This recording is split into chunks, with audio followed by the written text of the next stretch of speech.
Hello, my name is Jacob Dang, and today I'm going to talk about Lab 2 for Physics 2212, which is a continuation from last week. So our main objective this week is to continue the work done in Lab 1 from last week by creating a point charge and a line charge model computationally in order to get a more accurate calculation of Q, which is the charge of tapes.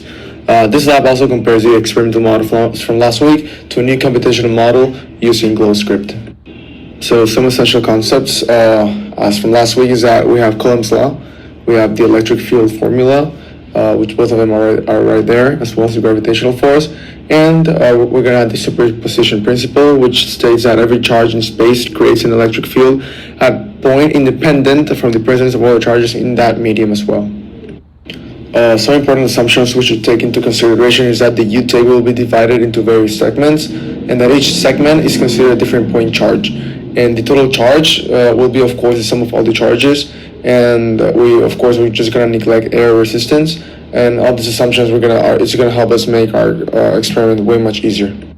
So a quick review from lab 1 from last week. We have our initial conditions, which first are the tape length, which is 0.2 meters, our tape width, which is 0.02 meters, our tape mass, which was 1.21 times 10 to the negative 3 kilograms, and our distance between the tapes, which is 0.005 meters.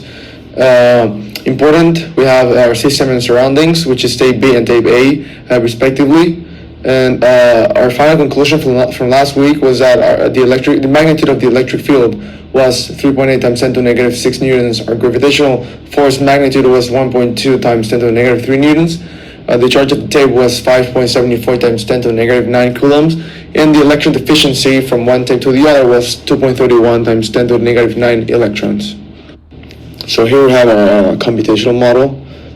So we begin with our physical constants. We have our 1 over 4 pi epsilon naught, which is 9.9 to the 9. We have our gravitational constant, our distance, and our length of the tapes. Then we just put in the tape of the mass of the tape and the estimated net charge on one tape in coulombs. Okay.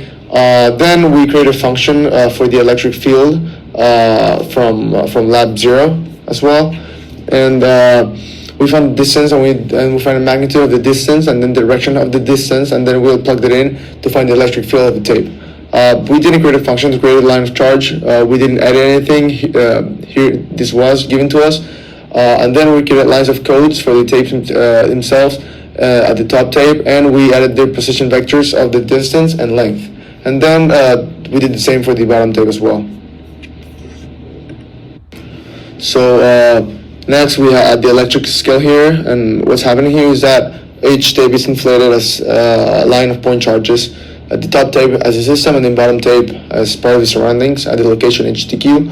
In the top tape, there's an electric field produced by the collection of charges that make up the bottom tape, and this will create arrows for these electric fields by placing their tails at HTQ.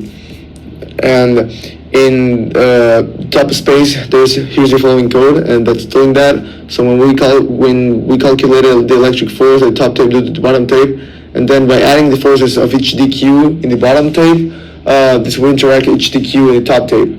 So that's a code for that. And then we finally found the net electric force and gravitational force with the following code from what we found when calculating the electric field from the top and bottom tapes. So our results, we have the magnitude of the electric force, which is 0.0567447 newtons, and the magnitude of the gravitational force, which is 0.118701. Some possible sources of error from last week and this week was that we didn't calculate the weight and the length correctly, and also because we didn't assume a resistant or humidity. The air conditioning in the house may have affected the force calculation, and the code could have run too quickly and maybe missed something. So what if you had modeled each of your tapes as a single point charge, like in the previous lab, compare the estimated value of the charge you get when you use your experimental data to produce a point charge model to the value you got when you line charge model. So our Q for charge model was 5.74 times 10 to the negative 9 coulombs, and the Q of line charge model from now is at 2.18 times 10 to the negative 14 coulombs. And at last, why do these estimates differ? Which value is more likely to be closer to the real value, and why? So these estimates differ due to the fact that they utilize different methods to finding the specific charge of the tapes, and the line in charge will turn out to have its value closer to the real value, since it provides a more realistic approach to finding a specific value of its charge. Thank you very much.